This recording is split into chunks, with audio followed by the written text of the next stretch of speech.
place for his fucking nerds. Our willingness to strain our fucking ass off for his fucking nerds. I'm taking us every fucking time. Every fucking time.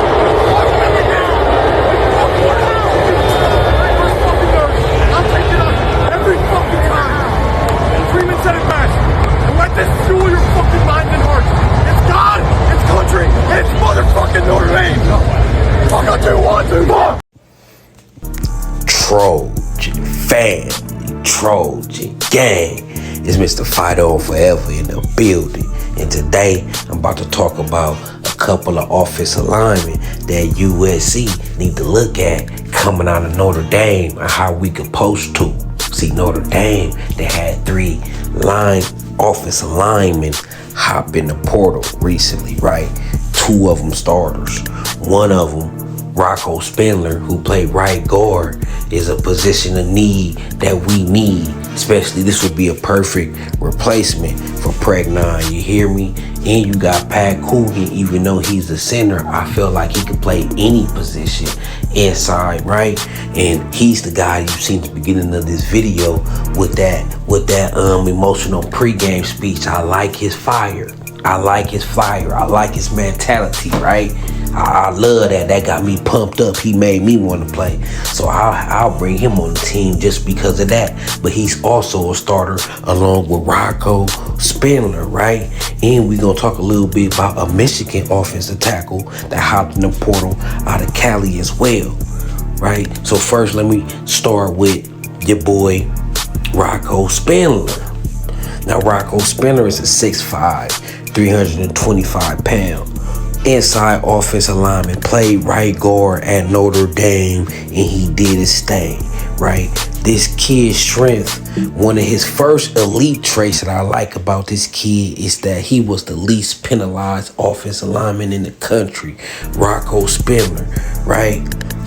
The right guard, he hadn't committed any penalties on 684 snaps this year. No penalties, right? And as Trojan fans, you know we gonna love that. We gonna love that. And we gonna love that because you know we done had penalty problems with the offensive line. I ain't gonna say no names, but we was 4-star kings and things like that at the worst possible moment.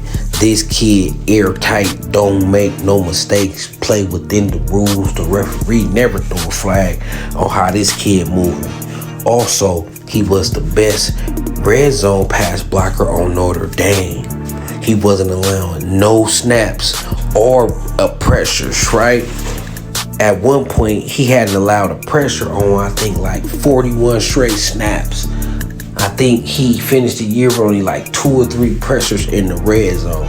And we know how crucial that is, red zone offense. So getting the field goal in the red zone and getting a touchdown in the red zone could be the difference from you winning the game or losing the game. Could be the difference from you scoring 35 points to 15 points, right? So you need them offensive linemen that gonna stay disciplined, right? Ain't gonna have no penalties, and they ain't gonna give up no sacks, no pressure. They gonna give your quarterback time on that short field, right? So I would love to get this kid on the roster if we can. We got Chad Bowden, so they probably all got a relationship. He probably know how to come at these kids. Pat Coogan will be an extra bonus on top of the cake, but Rocco, this kid, he'll be perfect. Throw him in at that right guard. I know we got Wingfield, but I feel like he's still a project development. I feel like this kid is a step above Wingfield. There's levels to this. He's a clearly better player, in my opinion, and more ready to contribute right now. He just came out of a national championship game. And then his teammate, as y'all see at the beginning of the video, I want him on the roster just because his attitude, his personality, that's a locker room guy, chemistry guy, a guy that gonna rally the troops and make sure his unit at least is finna come to play every game. And that's great because this game started in the trenches, and that's the type of players we need and mindset we need. That's why I played that video. That's why I want them 2 kids out of Notre Dame, you hear me? And then you got, Michigan offensive tackle Persi. He entered the portal. I'm bringing him up because he from California. And I always be looking out for the California kids, right? Bring them back home. He would be a dead piece. He would be a dead piece. He only started 3 games for Michigan. Played a lot. They paraded him around like as a 6th offensive lineman. You know, he wasn't one of the star offensive linemen, but he was good enough that they felt like they would play him a little bit. Somebody got hurt. He was the next man up. Versatile offensive lineman. The kid can play. He from California. He would be another dead piece that we can add to that offensive line. Right? Depth, piece, experience, all that to that offensive line. So I gotta bring y'all these videos, especially since we got Chad Bowden, and I know we want to fill the trenches. And he just came from Notre Dame, so I know he know the importance of the trenches. So don't think for a second that it ain't his job to test the temperature of all his former players at Notre Dame.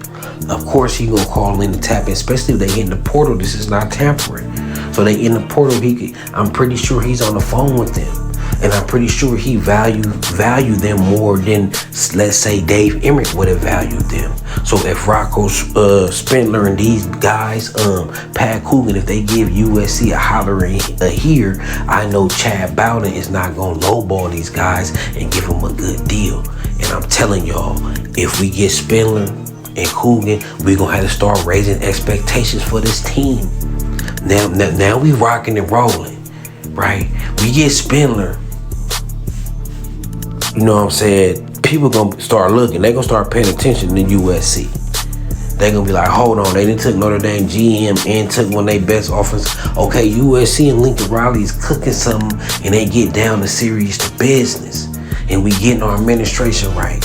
Got Jen Cohen. I like the moves she making and the things she doing, right?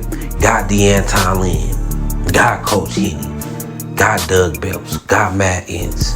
Then Matt Ince left, got Rob Ryan, got the Colorado State wide receiver coach, Chad, I forget his last name. You know what I'm saying? It's all been elite move, Chad Bowden.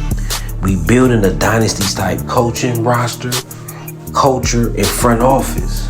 If we keep swinging like this, we can't miss.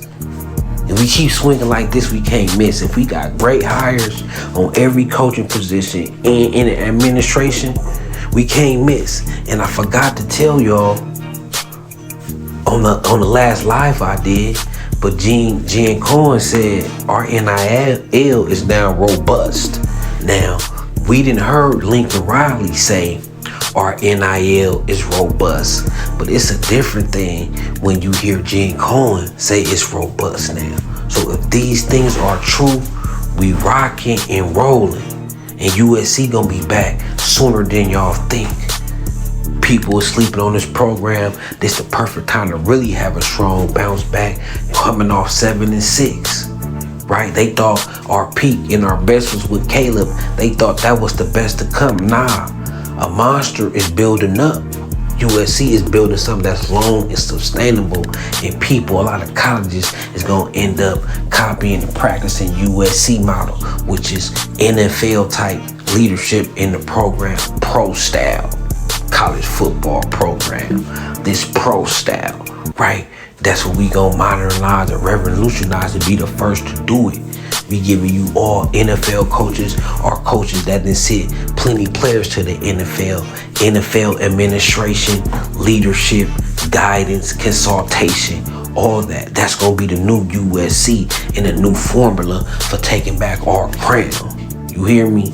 So, hey, let's go. Let's get these linemen. Let's shock the world. Let's make our rivals mad and hit them where it hurts and gets rolling. We ain't taking no prisoners, and we don't have no feelings, no cares, because nobody had no feelings, no cares when we was down in despair. Now we coming for everything, and we finna try to take everything back that they owe us, because the NCAA and college football owe us, and every true USC fan knows that. So let's start staking back. You hear me? But until then, man, it's your boy Carter Sports from USC, live from the land of Troy. Let's go.